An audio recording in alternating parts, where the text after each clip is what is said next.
All right. Hi, guys. This is Bernard Nomberg, and I've got on the other side with me Taylor Stokes. Good afternoon, Taylor. How you doing, my friend? Yeah, hey Bernard, how you doing? Hi, Facebook guys out there. How's everybody? Well, I'm thank you for having a few minutes with me, and we are going to have us a nice little conversation right here. And for those folks who are watching us live, just give us, we got several people already on there. OJ Fleming, Dwayne Jones, Lamont Turner. Guys, just if you got comments or questions and memories you want to share, just throw them in the comments and we'll field them as we go along.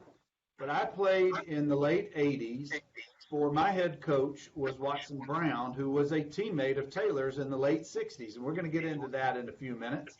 And even though we're several years apart in age, we've got a lot of commonalities and some things we can share. But Taylor, you really, I've known of you for many, many years.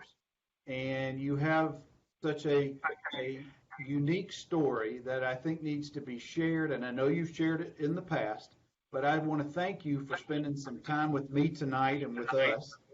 But more importantly, I want to thank you for what you've gone through and what you paved the way for so many other kids, athletes who came to Vanderbilt and others who you probably never met, but probably inspired to fulfill their dreams. So with that, I want to say thank you and welcome you to our conversation tonight. Well, I appreciate it, Bernard. There's an old adage. I mean, somebody has to do it. I was thankful enough and blessed enough that that I had an opportunity to come to Vanderbilt, and at the time, I really part of the story is I really wasn't trying to go to Vanderbilt. Vanderbilt was my dad's dream, to be honest. I was wanting to go to either Western Kentucky or Purdue, one of those schools. And but my dad, keep in mind, it was in the late '60s and during the social upheaval we had in our country and civil unrest around race relations and what have you. Um, there were some breakthroughs that were beginning to happen, and my dad felt that someone had to break the ice. So when Vanderbilt came offering, and they made a good offer, I mean, they were very serious about wanting me to come to Vanderbilt and break the color barrier. I decided to do that. My dad sort of had a pioneering spirit. He was the first in a lot of things. We talked a little bit earlier off camera about our business, and my dad we owned a family business, commercial industrial painting business in the Washington D.C. area, and my dad was one of the first blacks to break through in that arena, in that private sector. So I guess being a pioneer at some point was somewhere in my blood. Absolutely. Now, Taylor, where did you grow up? Where did you go to high school? Yeah, I went to high school in Clarksville, Tennessee. Played for Coach Johnny Miller, um, and it was really it was really an interesting period. Uh, I was also one of the first black kids to integrate our junior high school back in 1966. And of course, like I said, I played high school football at CHS. We had one of the better teams in 1967. We were ended up 10-1, and oddly enough, the one loss we had was to Watson and Mac Brown in the Tobacco Bowl up in Cookeville. We had gone 9-0-1. And then actually, yeah, 9-0-1, and then we won our 10th game. We were 10-0-1, and we lost the game again against Mac and then in the Tobacco Bowl. Well, I think one of your teammates was also one of my coaches at Vanderbilt in the late 80s, Gary Shepard. Was Coach Shepard close to your age? Yeah, Gary and I played high school football together. Yes, we did. Yeah, and in fact, a story about that is, you know, um, I recently came back into the area in 2006 after I remarried, and Hmm. I'd always wanted to coach football, but never really had the opportunity. But Gary at that time was coaching over at Clarksville Academy, and I'd gotten in touch with him, and we just talked in passing, and he asked if I wanted to come coach football with him. I was like, "Are you serious?" And he said, "No, sure. I mean, I'm serious about it. If you want to coach, come on." And so I did. Gary gave me my first coaching job. I was coaching the Clarksville Academy JV, and I just recently retired from coaching back in 2017. Ended up coaching at Richview, head coach at Richview Middle School. Very good. We've got some more folks I want to welcome to our conversation. Henry Beelan, who's a teammate of mine. Gary Gerson, who played right before me. Roosevelt Noble, Ed Parrish, Terrell Jackson. Thank you guys for spending some time with us. O.J. Fleming's got a question for you here. Taylor, when you were recruited, did they talk about the possibility of any of the racial pushback from teammates, students, professors, et cetera? That's a good question, OJ. If combing my 69-year-old brain, I can't really remember any of that occurring. To the best of my recollection, no. I mean, I had campus visits, and so when I was there, I was taken around by some football players, but I also had socialization with some of the black students that were there in the black student groups and what have you. So I got an inkling of what to expect from my own culture group, but not from the coaches. To answer the question, no. Did you know any students on campus, maybe from Clarksville or from other parts of your life, already there who were either athletes or they were just regular students? Yes, I did. One in particular is John Carney. John's the current DA in Montgomery County, in Clarksville, Tennessee. John and I grew up together, actually. We played football at Greenwood and in junior high, high school, and in college. So actually, John came to Vanderbilt the year before I did. Yes, I did. Mm-hmm. And we remain close friends today. Talk to us a little bit about your recruiting process. You mentioned Western Kentucky. You mentioned Purdue. What positions were you playing in high school, and what were you hoping to play in college? Well, when I was in high school, I was playing wide receiver and place kicker, and so I did extra points and field goals and kickoffs, but also played wide out. And those schools that I mentioned they were recruiting me, including Vanderbilt, for the wide out position. But mostly Vanderbilt actually really wanted me to kick more than they did anything else. Which was surprising, which was one of the reasons I really was a little hesitant to come to Vanderbilt, because the other schools had promised I could play wide receiver. My freshman year at Vandy, I did play wide out. Going into my sophomore season, I had a pretty good spring practice, and I was running like number 2 and number 3 on the depth chart for my sophomore year. But I got redshirted my sophomore year, and that didn't sit too well with me. I'm sure it didn't. I want to welcome Daryl Griffin and T. Banks to our discussion. Thank you, fellas. If you have comments or questions for Taylor, just throw them into the comment section. And I'll see you. Taylor, before I get to that, what pushed it over the edge that sealed in your mind, or maybe with your family in mind, that Vanderbilt was the right place for you coming out of high school? Well, like I said, my dad was a pioneer. He looked into the future and realized that, African Americans, blacks had to make inroads into predominantly white areas. And in the 60s, late 60s, there was some openness to that venue, to that avenue of, at least people were trying to entertain diversity. Vanderbilt was one of those schools. Like I said, I had looked at Vanderbilt. I had actually turned down an appointment to West Point.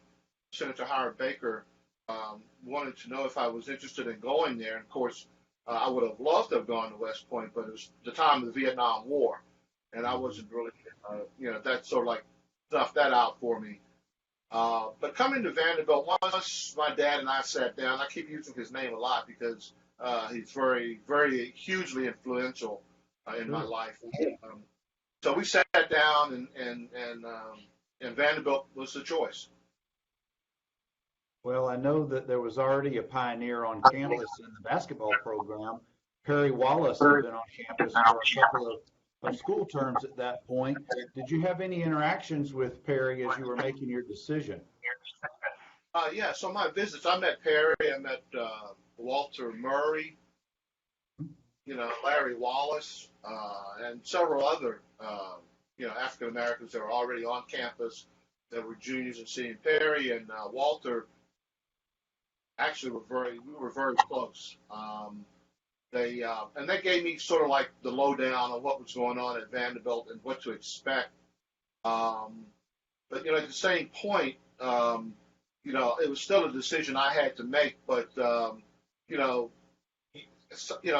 want to. I said it earlier. Someone's got to do it. It's not so much that someone has to do it, but you can't sit back and talk about what you'd like to have if you don't go out and try to make inroads. So Absolutely.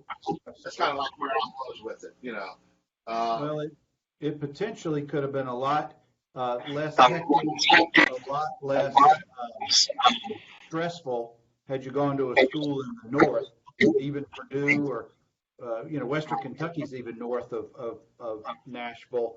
But to go to Nashville at that time period in the late 60s, when there was a lot of civil unrest throughout the country, spoke volumes to your character from my perspective and probably from many others. So I know that it was made with a heavy heart or heavy decision making on you and your family's standpoint. But Taylor, I want to kind of shift gears a little bit, and I want you to talk to us about those first days, weeks, first semester on campus. Not only is it a transition from high school for any kid or any athlete, but now you're starting to play Division I SEC football in addition, being in a whole new town and environment. What was going through your mind during that transition? Well, gosh, I looked forward to the football, to be honest with you. At the beginning of my going to Vanderbilt, football was really my refuge. It was my release point. Part of what you're asking is a question about culture, in a sense. And my father, again, like I said, we had a really nice business, and we lived mostly on the East Coast. I haven't always lived in the South all my life, and so I grew up in and around Richmond, Virginia, and Washington, D.C. Anybody that's familiar with that area knows that's sort of like semi-north, particularly Washington. Sure. So I was different. I was how should I say? I was acculturated around a lot of different groups of people, not just blacks, but whites, Italians, and that type of thing. So when I came to Vanderbilt's campus, the mix of diversity of kids really didn't bother me. I mean, it wasn't like really culture shock from an ethnic standpoint, as much as it was a culture shock from a socioeconomic standpoint. All right. I mean, Vanderbilt's a little bit different. Okay. I mean, they don't call it the Ivy League of the South for nothing. And that really didn't excite me to that extent because I've been in different social settings. But Vanderbilt had sort of a how should I say, a uniqueness to it that can easily translate into intimidation for kids that aren't used to being in that type of high level social economic environment. Okay, I'm trying to say it as much as I can. But for me, it wasn't really a problem because, like I said, I've been used to that type of environment. But playing football, gosh, I love playing. When I was playing, I loved playing. I mean, my only regret, and I'll tell you, Bernard, timing's everything. My best year was really my freshman year. It really was. And one of the things that I wish that had happened then is that if we could have had freshmen eligible. Yeah, this was back in 1969, and freshman eligibility didn't come in until 1970.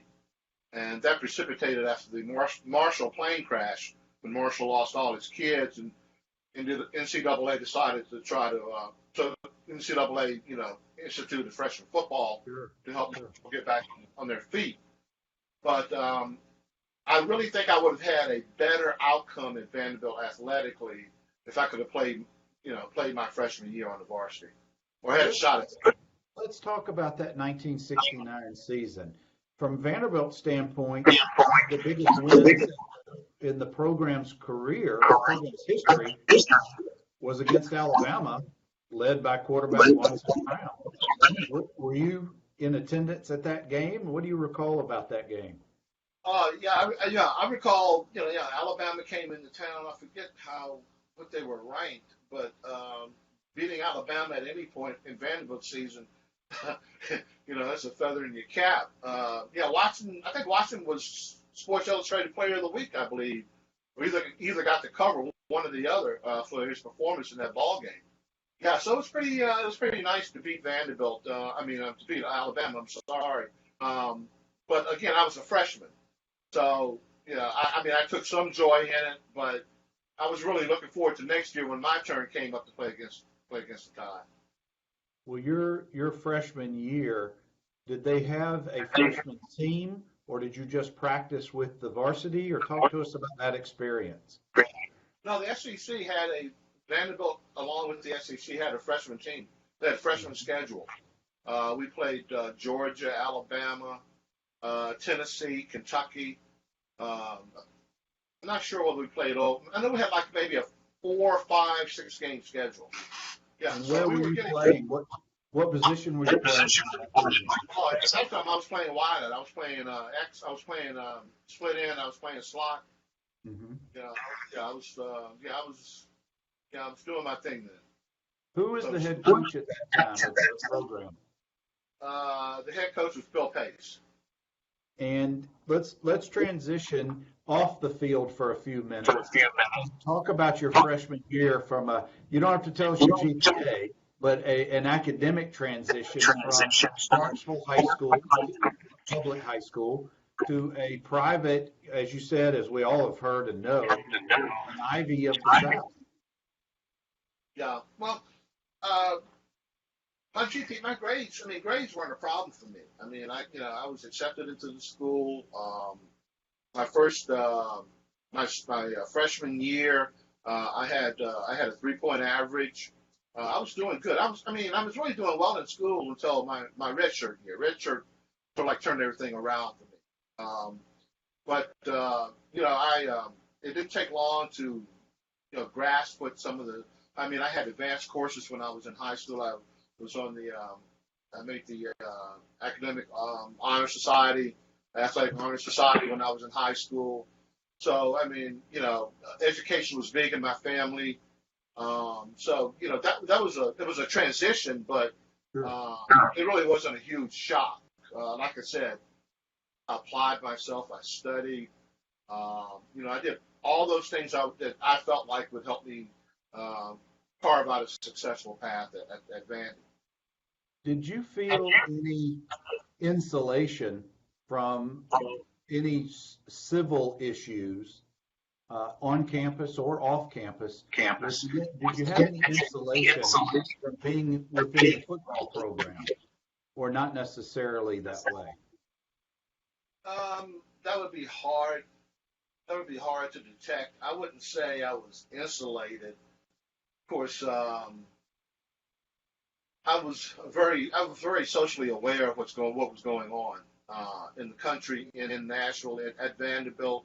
I spent a lot of time over at Fisk University, Tennessee State University, as far as culture went, socialization went, until we started a Greek fraternity in 1971, the Omega Psi Phi Greek fraternity. So gradually Vanderbilt began to have some black social activities geared towards black students. But being a black person, you never really, I'm just going to be straight up. You never insulated from the social issues around. Sure. I'm not. Yeah, and nor did I ever intend to or wanted to be. Let me include that piece too. Well, that's 69, 70. That's about give or take about 50 years ago, and it would be too easy to just whitewash and say it's a bad term, but to say, well, things have really improved. Maybe they have in certain instances, but there's still a lot of issues that still remain across society. But I want to keep this within the perspective of sports.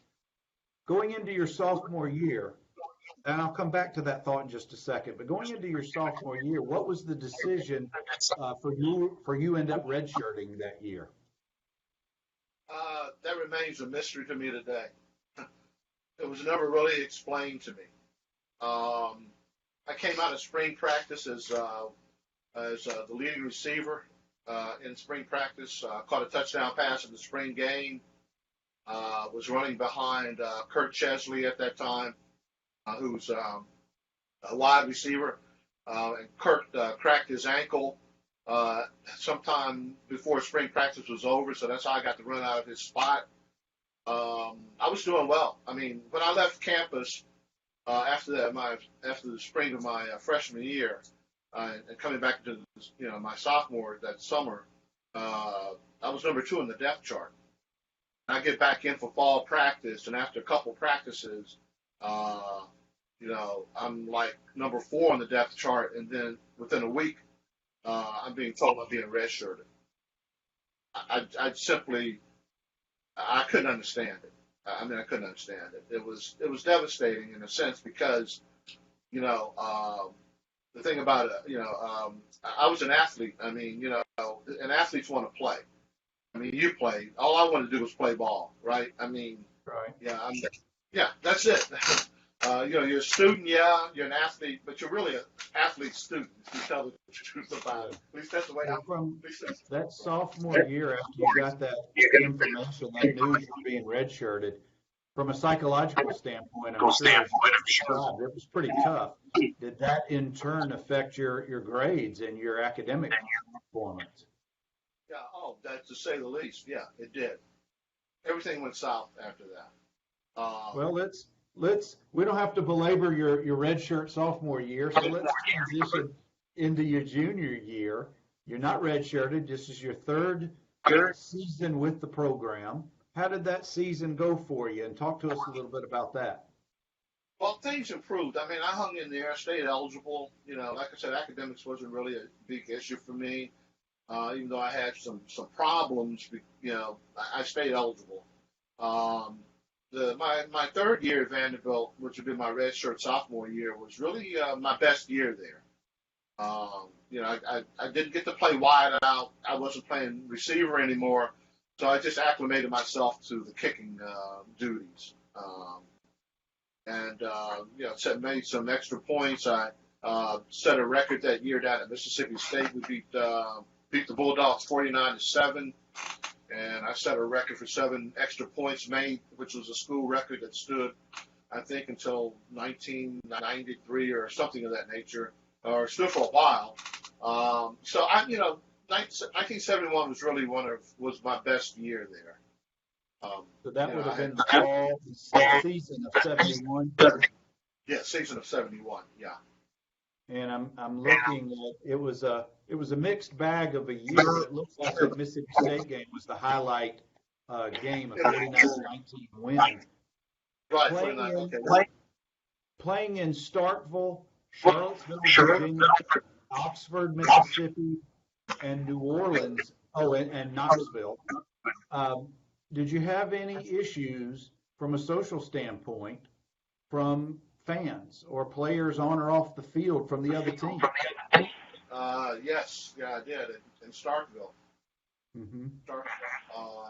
I was called the N-word. Other guys who've ever played down there, they know how close the stands are to the visitors' bench. I mean, they're pressed right up against it, and so I got called the N-word a lot. They got those hideous cowbells that they ring down in that place, and it was quite the experience.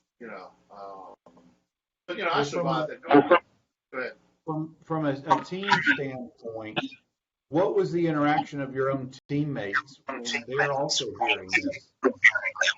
Oh, well, they were great. I mean, my teammates really sort of protected me. I mean, they weren't going to let anything happen to me. On the team, I got along okay with kids on the team. Mm-hmm. I didn't really have, as far as that goes, I didn't really have any real issues with the, with on or off the field with any of my teammates. I mean, I will be remiss if I didn't say this. I did have one incident with a teammate Oddly enough, it was during the 71 season at Ole Miss. And what I will say is this. I was caught off guard by some of the comments that he made to me and the fact that this happened during the middle of a ball game. Okay, so there was some friction. I'm not going to, I really need to express that. Now, was that the overriding theme for my teammates? No. This was one individual act. Why it happened, I'm not sure why it happened. But it astounded me. I wasn't really ready for it. But that was really the only incident while I was at Vanderbilt that I knew of, individually. There may have been other things said behind my back or other that went on that I didn't know about, but that's the only real incident I had, and oddly enough, it came on the field. Wow, that is a little surprising, but I want to welcome. We've got several folks who just popped in, Taylor, that I want to welcome to the discussion. Heidi Gray Breeding, Ed Zaborowski, and I apologize, Ed. I know we haven't met, but I do look forward to meeting you one day. Gary Clark, Harold Lurcius, one of my former teammates, Brian Donnelly, is there. Thank you, guys, and we're having a great conversation with Taylor Stokes, who was the first African-American football player on scholarship at Vanderbilt, and right now we're in that time period, his redshirt sophomore year, junior year. So take us forward into the next year, Taylor. What's going on in your life? Yeah, well, the next year wasn't. That's when things really began to break down. After the 71 season, personally, things started going bad for me in terms of my father became ill. He had a stroke, heart attack, and we run a family business, and so things back home began to get a little shaky. And then when I went into practice, during the off season, my heart really wasn't in it. I mean, I wanted to play. I think I never really got over the fact I couldn't play wide out, and that really bothered me. And given the fact that my dad was ill, I wasn't really adjusting well, even though I did a good job during this previous season. Things were starting to happen to me personally in my life that caused me to end up actually leaving school. Well, those who know your story or know you personally, you left school but later returned and had a graduation from Vanderbilt about 10, 11 years ago. And I know that must have made your mom very proud that day. Yeah, it did. You're absolutely right. I was able to return to the scene of my greatest tragedy and have my greatest triumph. And that doesn't get to happen very often in life. It just goes to the understanding. I'm a very religious person. I'm an associate minister now at one of the churches in Nashville, Lake Providence Missionary Baptist Church, and so I understand how God works in our lives, and He certainly worked in my life, take me from what was my nadir into one of the highlights of my life. So to be able to leave Vanderbilt and in such a dark way and come back and be illuminated in the light was nothing but truly the work of God working in my life, and also a testament to the fact that it's important in life to finish well. And this is where my current wife comes in. I don't think I ever really would have finished Vanderbilt in that regard if she hadn't pushed me. I had done a lot of things in my life. I like I told you, we had a very successful business. I had, personally, that I was okay materially, but I hadn't really finished that one thing that I really had started. She made me realize that until you finish Vanderbilt, you're going to have a void in your heart. You're going to have a void in who you are, and there's going to be this problem that you're always going to be wondering why is this going on with me. So she pushed me to do that. She pushed me to finish, and her name is Chandra, and she's anybody that looks at get a chance to look at our documentary called Finishing Well that was put together by the Vanderbilt Video Department. The young lady there, she's really as I oftentimes say, she's the straw that steers my drink, okay? She's the one that makes this show operate, and I thank God for her every every single day. Well, that's such a great conclusion to your academic career. 35 years later, you come back. That's right. Yeah, You come back. we'll go 30 and a half. Yeah, 40. But 40 in the Bible, 40 is a very significant number. A lot of important things happen around that number 40. But yeah, it was. And I want to leave out a couple other people too that really played instrumental in this. Walter Overton, who's also came to Vanderbilt the year after I did. I recruited Walter to Vanderbilt. The late David Williams, hugely instrumental in my return to the school. Dr. Gee, when he was there, Chancellor Gee, and so many others. Bill Ligon in Curry was part of the group that helped get me back in, and so I was very pleased that sometimes you can go back home, and I was able to prove that by coming back to Vanderbilt and having a different outcome. And so that's what I do now when I speak to young men, young women around. I let them know that it's about the process. I got lost in the process, and a lot of times we find that we look for the promise. We understand what we want to do, and we understand what we want to have, but it's that in between period that really where the problems can arise, and that's for me. I got lost in the process, but I was able to come back and put things together and have a good outcome. So I was able to affect a different outcome than what may have been had I just simply quit. But the bottom line is don't ever quit. Don't ever quit. I mean, you're only one step away from your breakthrough. And that one step that you fail to take, the next one very well might be the turning point in your life. And, so that's the message I give to young people, to adults, to anyone. Don't give up. As cliche as it might sound, trust me, it's true. I'm a living example of that. Just keep pushing. You'll get there. Taylor, such great words of wisdom from you. Those are beautiful words, and I know that it was a long time in the making.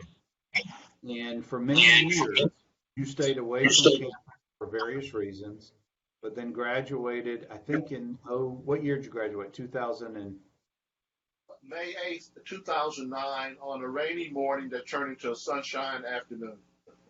Excellent. Now, in the last 10 plus years, have you been back on campus? Have you gone to ball games, interacted with former teammates, those kind of things?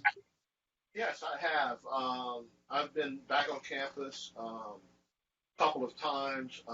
Went to a couple of few ball games.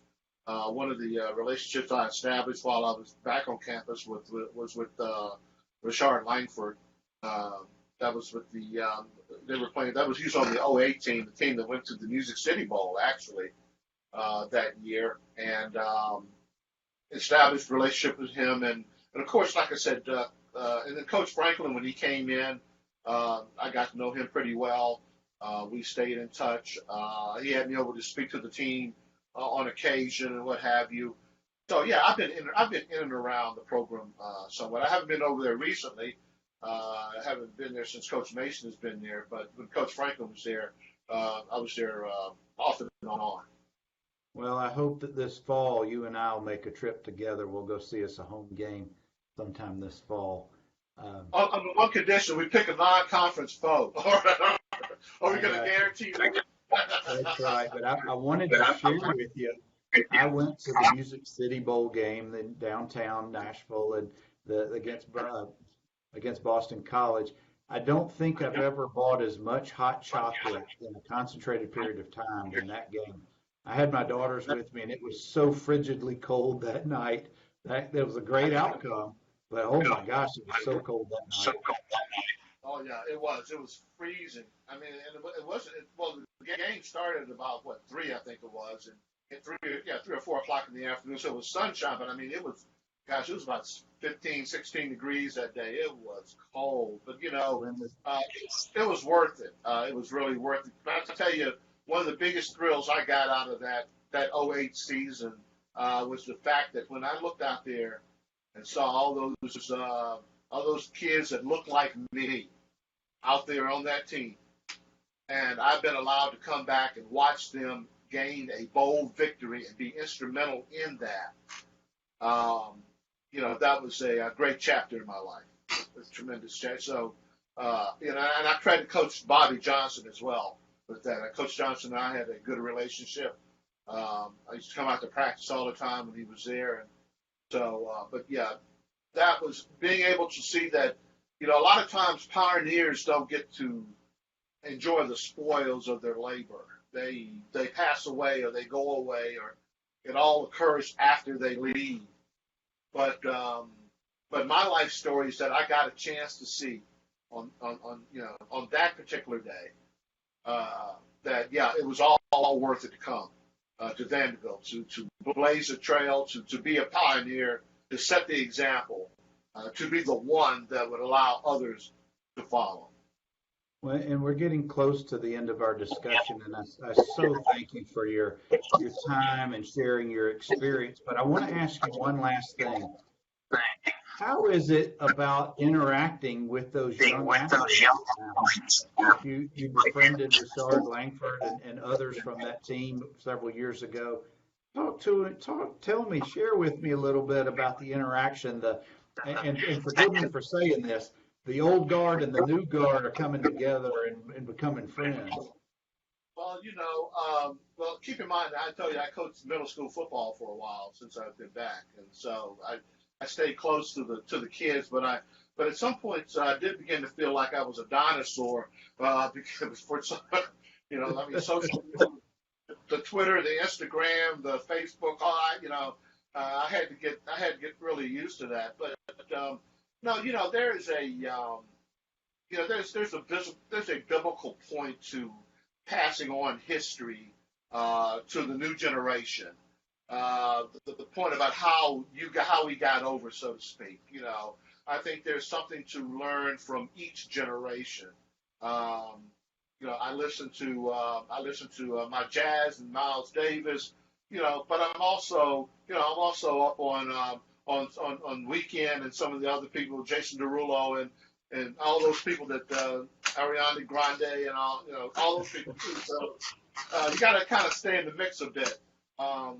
But no, speaking about relationships, I mean, they are what you make them. I think the young men that I was associated with when I came back to Vanderbilt and had a chance to interact with on the football program, they respected my knowledge, they respected my wisdom, and they respected the fact that I could not only tell them about what they had to go through, but I had lived what they have to go through. And, experience is something that you really don't get. You can't, it comes with a cost.